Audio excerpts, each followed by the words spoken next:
denominasyon ng Seventh-day Adventist sa buong mundo, aktibong nakibahagi ang mga kabataan ng iba't ibang iglesia ng Adventista sa buong Kamaynilaan sa ika-4 na anibersaryo ng Global Youth Day. Isa sa mga advokasya na inilunsad ng General Conference of Seventh-day Adventists ay ang total member involvement. At isa nga sa mga programang tumutugon dito ay ang Global Youth Day na may temang Be the Sermon. Ito ay naglalayong ipahayag ang magandang balita tungkol sa Diyos sa pamamagitan ng mga hakbang sa ginagawa ni Kristo paraan dito para sa mapakita lupa. natin bilang mga Seventh-day Adventists kung ano talaga yung character ni Jesus Christ nung siya ay nabubuhay pa dito. And yun yung nag-i-embody sa atin ngayon na kailangan pa rin na gawin kasi yun yung Great Commission ng Panginoon para sa atin. Kaya siya mahalaga. Napaka-importante nitong programang ito sa lahat ng mga kabataan at sa ating mga kapatid sa iglesia.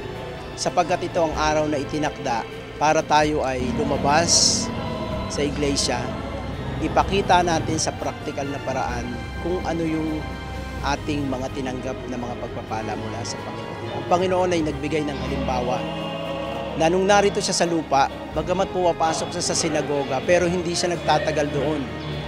Siya'y lumalabas at inia-apply niya yung mga bagay na kailangang ipahayag sa mga tao. Sa ika-5 taon na pagdaraos ng programang ito, aktibong nakibahagi ang mga miyembro at iba't ibang churches sa Kalakhang, Maynila sa pamamagitan ng iba't ibang acts of compassion.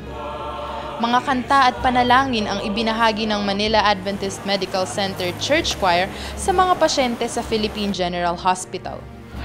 Namigay rin ang Central Metro Manila District 2 ng mga tinapay kasabay ng mga babasahin at panalangin sa mga lansangan ng Pandacan, Manila.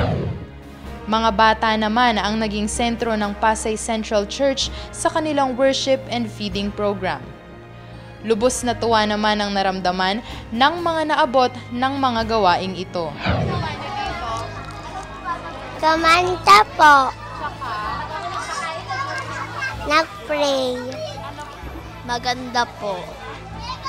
Masaya po. Ano po, maganda po. Tapos po, nakaka-enjoy po siya.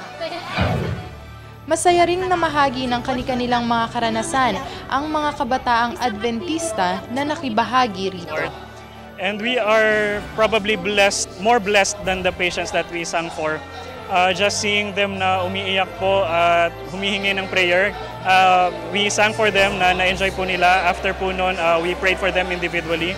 At yung iba po sobrang laki ng ward, hindi namin na pag-pray kaagad. Sila mismo yung tumatawag po sa amin na, uy, wag nyo kaming kalimutang ipag-pray. Isa pong napakasaya at malaking pagpapala na maging bahagi ng Global Youth Day na may layunin na ipamahagi ang salita ng Panginoon sa pamamagitan po ng simple act of kindness.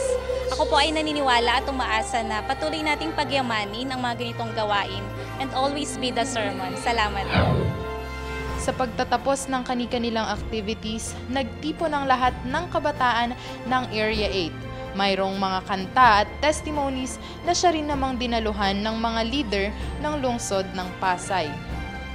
In-appreciate ni Pasay City Mayor Antonio Calixto ang ganitong mga programa. Congratulate the Manila Adventist Medical Center for doing this, what we call the Youth Day Philippines, di ba? The theme is Be the Sermon. I know that this will not only by words and this was translated to in action their services. Isa namang hamon ang iniwan ni Pasay City District 2 Councilor Joey Calixto Isidro para sa mga kabataan na maging aktibo sa mga gawaing makabibigay tulong sa ating komunidad. Talaga pong nakikisa kami dito sa inyong programa, lalong-lalo po sa ating tinatawag na Global Youth Day dahil naniniwala po ang ating pamahalaan sa kakayanan ng mga kabataan in nation building, in shaping our community, and in helping each other. Kaya nandito po kami, alam nyo, sa public service, kasama rin po namin, marami rin po sa aming mga naglilingkod, mga kabataan. At talagang nakikita namin napakabibilis, napakagagaling. And I salute the Seventh-day Adventists for having such a very memorable event na kanina ko pa nakikita, umaga pa lang, nag-iikot na yung mga kabataan natin. And I think this really is helping us mold our community into better people. Malawak at malayo pa nga ang kailangang marating ng salita ng Diyos. Ngunit sa patuloy na pagsuporta at pakikilahok ng buong iglesia, lalong-lalo na ng ating mga kabataan, tiyak na ang pagpapahayag ng magandang balita ay mapapadali sa buong mundo. Ito si Chris James Salagan, nagbabalita para sa Hope Today. Global Youth Day Philippines, lead the sermon!